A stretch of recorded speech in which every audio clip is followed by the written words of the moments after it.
Welcome back. We are working on the slasher. I am. While they're welding that up, I decided to come over here, make myself useful. We had one hose that got smashed. So what I'm going to do is I'll just cut that out and splice that one back together. That's for my live peel. I don't know. It fell on that side, so I'm thinking that probably the cement smashed that hose when she come flying off, because it would have probably hit right here the way this fell down. So I'm wrenching on this for the moment. I'm gonna fix that hose. Then we started it the other day and ran it, and it was blowing oil out of here, so we just shut it off. And what we can do now is, if I fix this real quick, we can actually start it and run it, get your stiff legs down, and then go from here as to working on this and move the boom off from this, and then see if we have any other leaks. I'm not sure what we got. We got steel lines up here on the top. I'm not sure if any of those are broke or any of these fittings are broke. We know it was leaking out of there, so I'm gonna fix that one. And all this stuff I think is fine.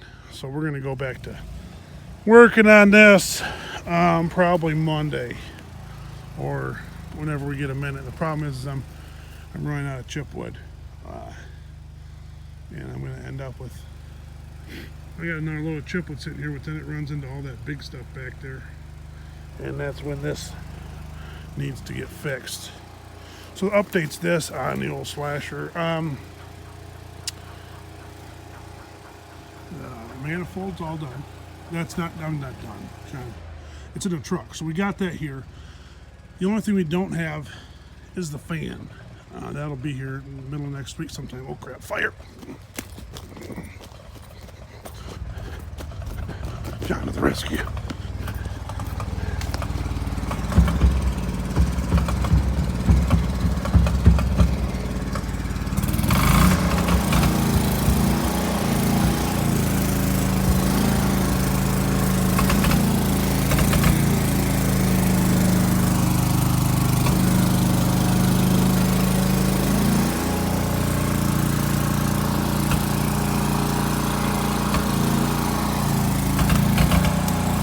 Don't worry, I got it, guys.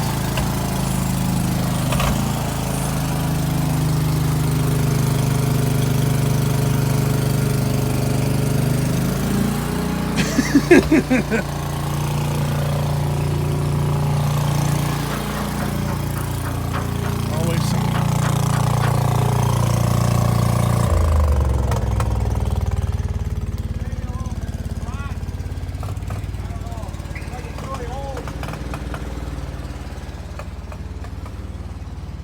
Everything else looks good.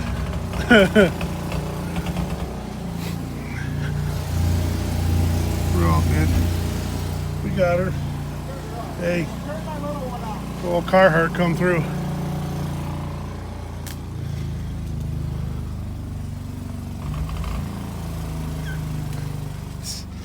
So, goodness, where were we? So the slasher. Yes, I don't know about any other steel bars or fittings that are like right here. It landed on this side. As far as those being broke, so we'll get that. That one for sure was blowing oil out. So if we can get that, we can get it running. I need the fan. That'll be here the middle of next week. The sooner the better for that. We can put our manifold on. I'm not going to have time today. By the time we get that welded on that thing, I'm not going to have time. So, but then we can work on getting this straightened out. And we got some ideas. I got some ideas. Josh and Gary, those two are smart buggers. So we're going to work it out. We'll figure a way out where we can get this thing straightened out. It ain't going to be easy. We're going to work on it, come up with a couple different ideas, and we got enough stuff around here as far as hydraulic pressures and stuff. I think we can straighten that out. and y'all can leave your comments in the comment section about the best way and if it's possible and if it's not possible. I never would have dreamt we'd have got that back as straight as we did. I never would, but that's good. And yeah, so you can, what do you think? Will it work? Will it won't work? Can we get it straight? What do you think? So we're gonna work on that, and I think we got enough skidder blades, and if we need to boom off the chipper, we got enough stuff around where we can tweak this out. And it's actually, we have more stuff out here with more power. The shop's got the loader down there, the cat loader, and you could actually use the forks a little bit, you know, get them in there and do some tweaking. That would work too, but I think we got enough stuff out here we can get it straightened out. I think we can get that worked out pretty good. I think we can get that straightened out. So, at least get it to where it's workable again. The Big John is tweaked a little bit, so we'll get that straightened out. But I got a lot of questions. Everybody's thinking we should scrap her and buy a new one. So here's the thing about buying a new one. Everyone says it's junk, insurance, scrap it. And these Carhartts held up pretty well with putting out the fire. There's no fire over there now. But a lot of people say, you know, John, just scrap it, buy a new one. And we have been eyeing slashers now for a little while, because that's kind of the part we're missing out here. This Barco, this would be really good to have, and it will be really nice to have at the shop, just to unload the crib trailer and do some stuff like that down there. Would be perfect to have this down there, pick up anything they need to pick up off an old chipper, anything like that. So this would be perfect for that. But buying a new one, everybody says just go buy a new one, and then you have to figure out which one you want, you know. And you have your John Deere lovers and your Tiger Cat lovers and your Barco lovers and your, you know, everybody has their own opinion on different loaders. So different knuckle boom loaders. So we've looked, and we've found some stuff.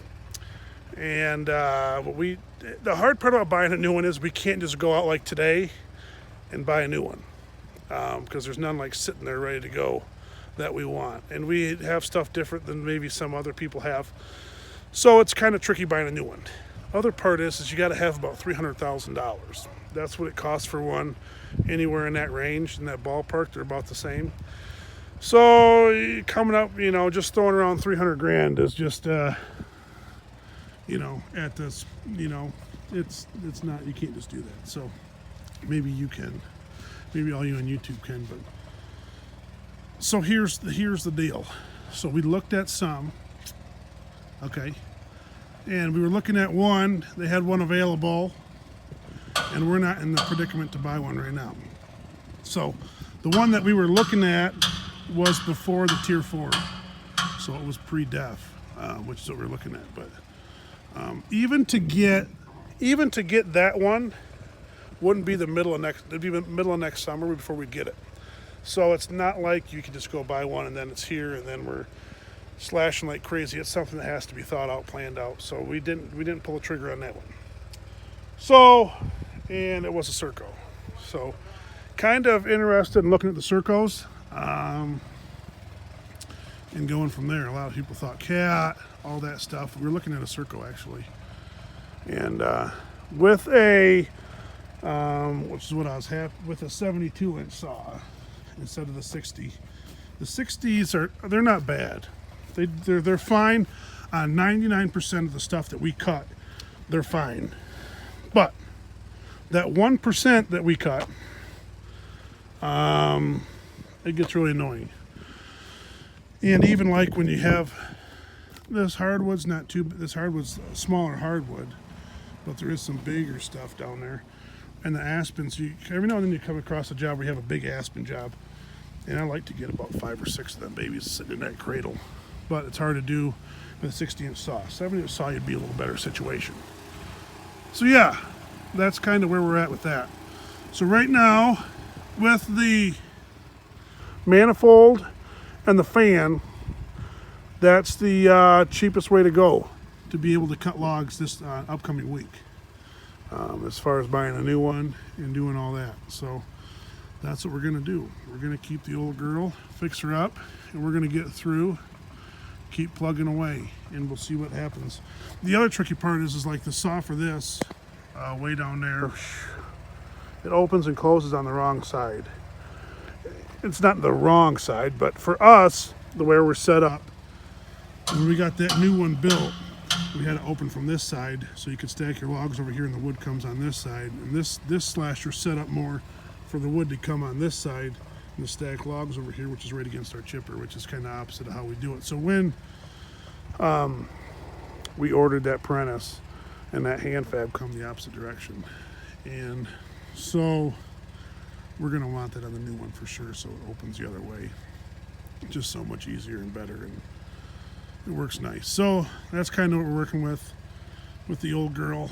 I'm going to fix this hose here. I'm going to get back to work. We put the fire out. There's no more fires. Fire guy. But maybe it's a good thing we were over here making this video, because then we caught the fire before it got in the fuel tank and burned up the chipper. So we don't want that video. We don't need that video. No. We don't even want to talk about stuff like that. So I'm gonna get back to work. I'm gonna fix this smushed hose, part of the aftermath. Thanks for watching. Just keep rolling. Throw your slasher questions in there. We'll get them. I'll answer as much as I can. But a lot of great comments. You guys are some awesome, extra awesome people. So, anyways, hopefully I don't forget those. I might as well take them with me. I gotta go and set this down so we can get back to work before these guys will start hating on me. We don't need that. But they don't even know that we saved the chipper, that we put the fire out. Yep. Just keep rolling.